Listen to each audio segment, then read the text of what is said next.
Hello, beautiful souls, and welcome back to all of the Capricorns out there. If you are a Capricorn Sun, Moon, Rising, or North Node, this is your tarot reading for the upcoming month of March of 2025. And in case any of you are interested, I will be using my Midnight Magic Mushroom Tarot deck. I'm obsessed with this deck. I've had it for so long, and it's beautiful. It is so beautiful. The colors, the artwork, all of it is amazing.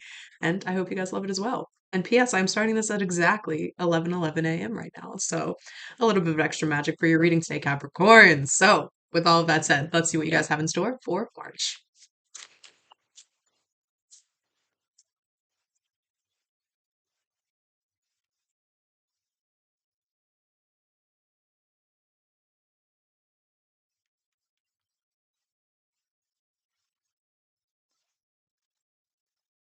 Capricorn, the three words that come to mind with all of these cards is patience, progress, and potential. And I know you love to hear that.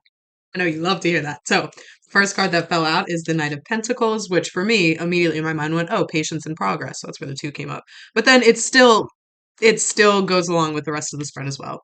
And then the Knight of Cups is the white truffle mushroom. Love truffles. So good. There's this hot sauce called truff that has like a very distinct flavor, but it tastes good on very specific things. Like it tastes so good on chicken. Anyway, side note. The Six of Cups reversed, which is the Pixie's parasol.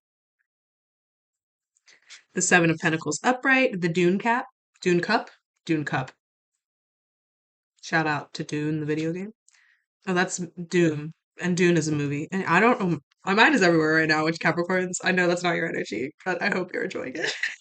And then the Eight of Cups, which is the Shaggy Ink Cap. And at the bottom of the deck, we have the Four of Wands, the Birch Polypore, and the Tower Reversed, which came out in your last reading, if I remember correctly. I'll show you the Tower Reversed as well. Yellow netted stinkhorn. I think the Four of Swords also wants to be mentioned because this was under the Tower Reverse, and this is snow fungus. So, not only patience, progress, and potential, but also subtle changes still occurring. Like I said, the Tower Reversed was in your last reading as well. So, this could just be a continuation of what was changing back then. Because before we talked about how you were holding on to, like, you wouldn't let go of literally a crumbling foundation. And perhaps you did learn that it would be better to let go so that your process of letting go started this slow burning change that is still carrying you through this next portion. But it's like the first chapter was you not wanting to say goodbye and then you being like, okay, it's actually best to say goodbye. And now this is the second chapter or the second part if you want to think longer term. But we're still seeing that slow burning change happening over time. So ultimately, like, you have a very, like, your mindset right now with this slow burning change is focused on growth. You're not focused on what you lost. You're not focusing on the past at all, which is the Six of Cups reverse, which tells me that once you decided to truly commit to letting go of the thing you were gripping so tightly onto, that decision you were like, okay, I made the decision and now I'm moving on. Like I'm not going to think about it. I don't even want to think about it. It's no longer bringing me any sorrow. And it's probably because you did mourn the loss already. We kind of see that with the Eight of Cups. You mourned the loss already, but you are recognizing that, okay, I'm leaving behind what was, even though it was fine for now. But remember, we talked about how long term, what is fine right now is going to be crumbling in a year, 5 years, however long it's going to take. You made that decision to walk away and you're saying it's fine right now, but if I make this slightly difficult trek uphill to the top of the hill, not only will I be more secure on that platform because, if we look at it like, let's say it's like a coastal town. If you're at the bottom of the hill and you're right next to water, sure, you have easy access to go swimming and to fish and everything. But also, all it takes is one storm for something to come in, wipe that whole foundation out. So you are making the trek up the hill to higher ground so you're safer from any elements that could come around, but also at the top of the hill you have a better view, you have a better vantage point.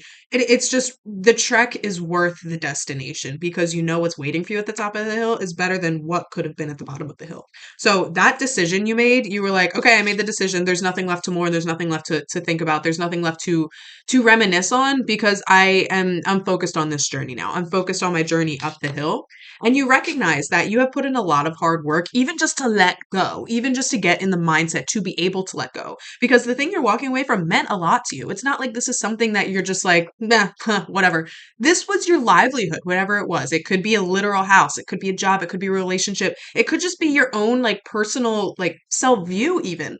Take it how it resonates. But the thing you were walking away from did mean so much to you. So it's not like this was something easy and you're just like, oh, I'm going to go on a walk to the top of the hill and it'll be fine. No, it was work to even make that decision. It's going to be work to get yourself to higher ground. And you're recognizing and really giving thanks for the hard work that you put in to be able to be in the mindset to move forward rather than staying and being stubborn in a crumbling foundation that will eventually succumb to the ocean, fill in the blank. You put in a lot of inner work to get to where you are, and you're recognizing that. And you're also recognizing that most of the hard work is over now. The hardest part of this slow burning change was the decision to move on. I like that's what I'm getting here. The hardest part was the decision to move on. So to you, the trek is it's just something else. It's just another challenge that you're excited to take on to get to your next step. And even if it's physically strenuous, the inner work that you did to get to this point was even more work than this trek up the hill towards whatever this better vantage point is. So you won't even feel the strain. To you, you will approach the challenge with joy. You will approach the challenge with excitement. You will approach the challenge saying, "Okay, I've gotten this far. I still have some ways to go, but I'm ready for it. I have the patience to make it through." And that's emphasized not only by the 7 of Pentacles, but the Knight of Pentacles as well. Knights are very like they can be very fast moving, but in the suits of Cups and Pentacles, where the knight wants to charge ahead, those suits kind of slow it down versus fire and air. Think of the knight as a gust of wind on a fire or just a gust of wind in general. And fire and air, fires amplify with a gust of wind. Air just carries on the wind itself. So it's really easy to move with those knights. Knight of Cups is like you're moving through water. You can't run in water. It's slow moving, but you make steady progress if you keep moving forward. And the Knight of Pentacles, although it's earth, it's like you're not running. You're taking your time. Knight of Pentacles reminds me of like way back in the day. Think about how armies used to battle. Like they would all line up on a battlefield and trek however many miles from their base camp over to the battlefield, right? That trek, they needed to conserve their energy for when they got to the battle. So they're not sprinting there. They are marching step by step by step by step. It is a slow moving pace, but they have this energy. They have this understanding that every step I take, I need to conserve my energy. It's going to be a long trek and an even longer battle. So I need to stay in the right mindset. I need to keep moving forward. I need to have the patience for the trek from the base camp to the battlefield, have the patience to get through the actual battle, and then have that like recognize the progress, not only from the base camp to the battlefield, not only from the battlefield to the battle, but also afterwards recognize where you've gone to even get to the base camp. It's a very like it's a very it's like having foresight and having patience with the entire process and not stressing yourself, not putting too much strain on your body, especially as you move through whatever this next trek offers you. This reading is so literal. And it's funny because the idea is metaphoric, but the way the cards are laying out is so literal. Anyway, with the Four of Wands and the Four of Swords. The Four of Wands is all about, and you can even see it in this card. It's all about like you already stepped out on that journey. So again, the first step was making the decision to leave. You're now on the second part, you're at the two towers now. It's the actual journey. um Shout out Frodo. The Four of Wands is after you've not only have you made the decision to leave, you've taken the first step to get out there. And now as you're trekking, you're seeing the potential of where you can actually go. So you're not even at the high vantage point that you are moving towards right now. But as you're trekking up this hill, you're taking pauses, Four of Swords, you're taking respites. You're taking pauses to kind of turn around and like see the view around you. Look at the potential of not only where you're going, but where you are in this moment, which is such like it's a brilliantly expansive mindset to be in. Because again, you letting go of what was has now made space for what can be. And what's brilliant about it is you're not waiting until you get to the vantage point to look out. You are trusting that every single lookout point along that journey can give you more wisdom or give you more insight or even be like an actual place that you stop for an extended period of time because maybe it's like a little town that you meet a lovely lad like you get to a like a it's like a side quest kind of thing. You're recognizing the beauty and the expansiveness of the journey as a whole.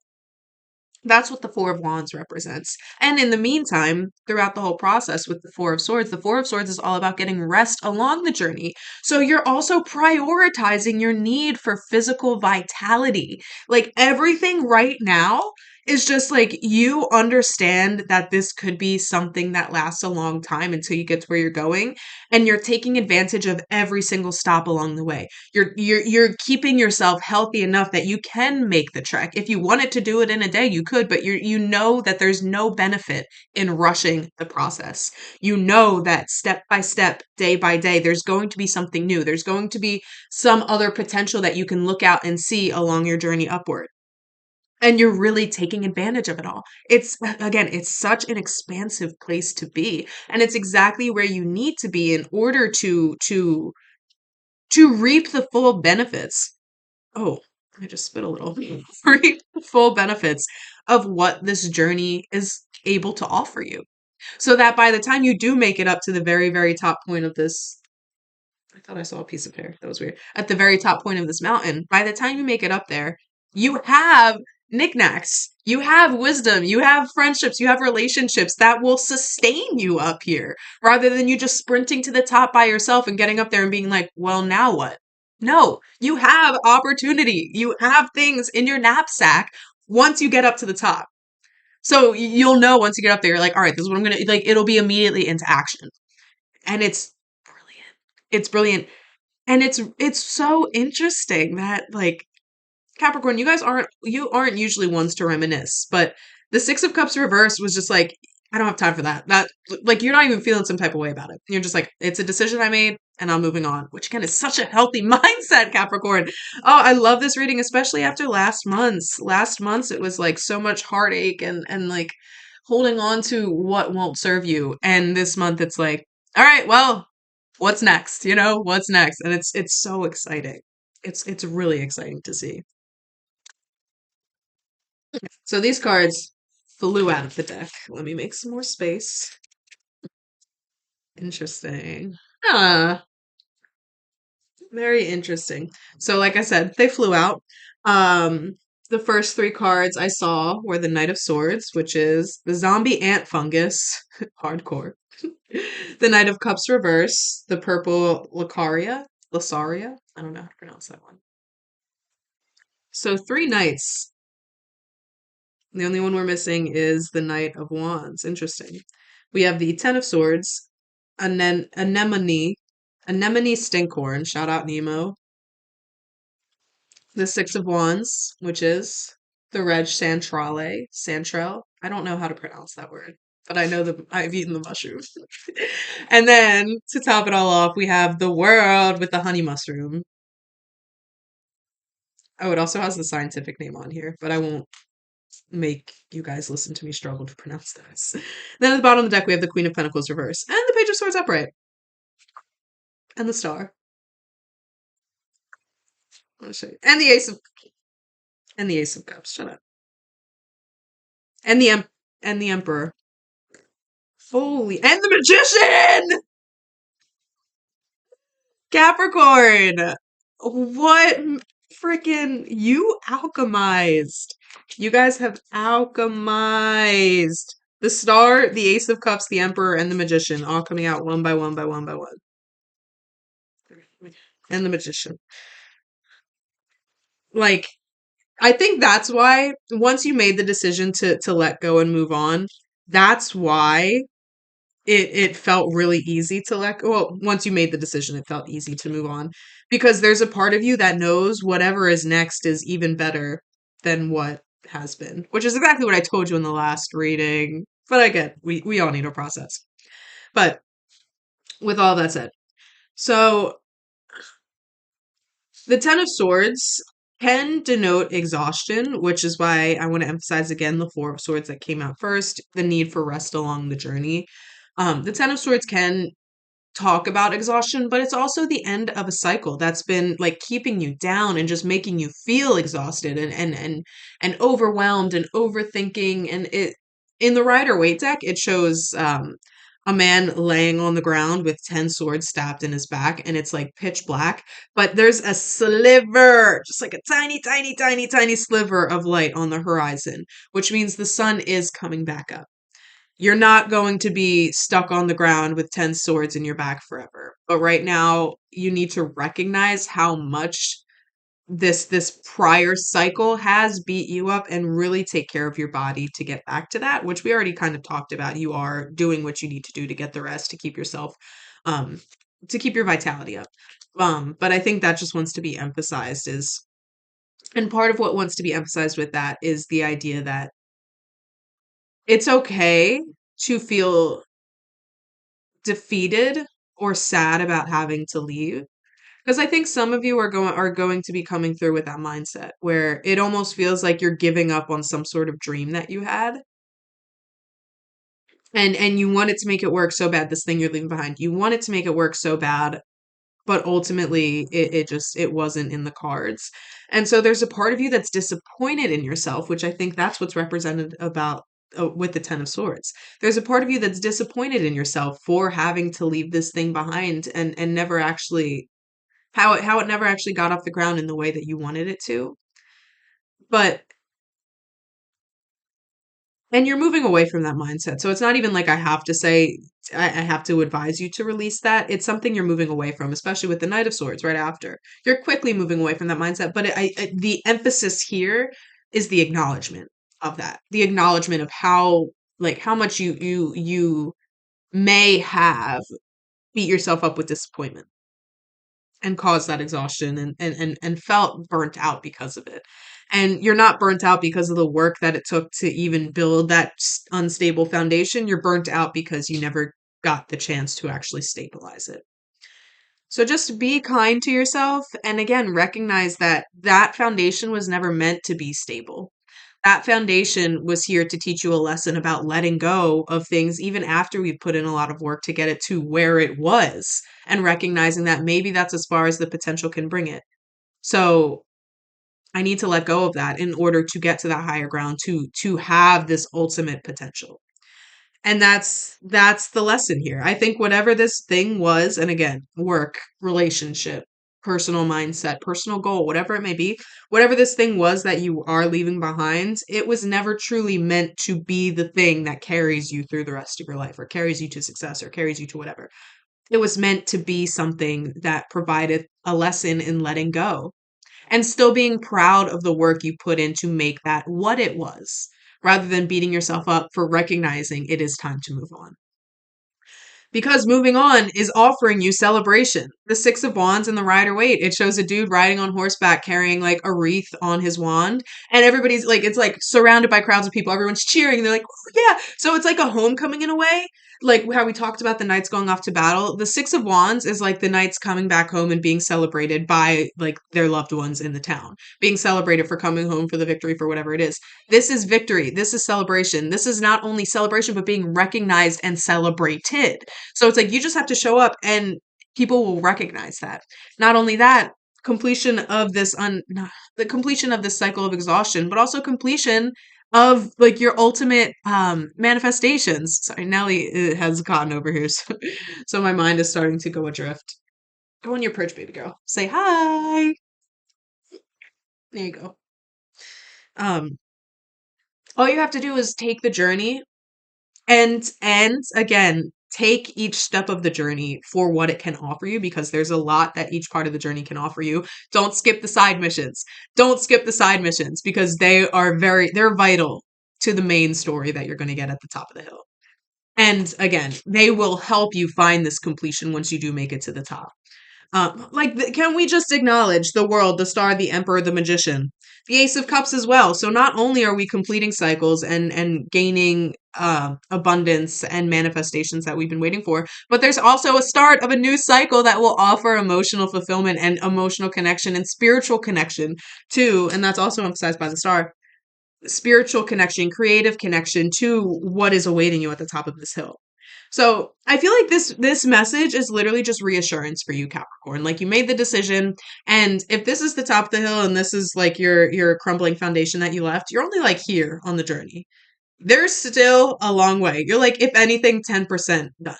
There's still a long way to go. And so I feel like this message really just serves as like confirmation that you made the right choice. Like setting out on this trek is the right journey for you. It's your journey. And what's awaiting you is incredible. What's awaiting you is magic, is power, not only over yourself, but over like people, and not in an unhealthy way either. That's the thing. The emperor doesn't only wield his power for his own gain, he wields his power to help the empire grow. To help the empire thrive, to help the people of the empire thrive. So you will be able to use the resources you have to alchemize, to make magic, to help not only yourself but also help others, to keep your minds clear and open to receive messages not only from other people but from the divine as well. Creative connection between the spiritual and the physical realm to help you create and become like your most authentic version of yourself. Again, Ace of Cups, new beginnings for emotional fulfillment. Like there's so much goodness here. Like I always take the picture of some of the cards in the readings as like the thumbnail. I don't even know which one I'm gonna pick. Like it's bountifulness.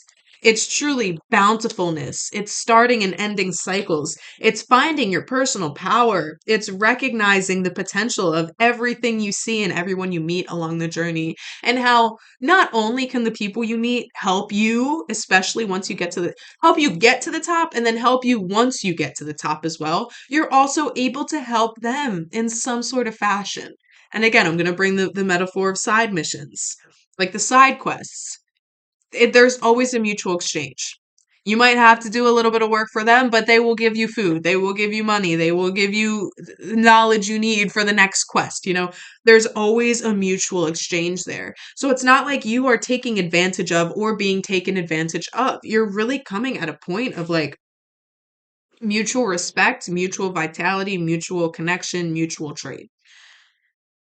And it's brilliant, Capricorn. It's brilliant. So again, I feel this reading just serves as a reminder to say you're on the right track. You're on the right track. And March is going to be a huge month of growth for you guys. And I'm so excited to see what you do with it. But of course, with all of that said, this was a general reading, so it is possible not everything resonated. If that is the case, you can check out my website in the description below, and there you can book with me directly for personal tarot readings, astrology readings of your birth chart, or, synastry, composite, whatever you want. Human design readings of your human design chart, or numerology readings of your numerology report. So if you're interested in any of those, check out my website.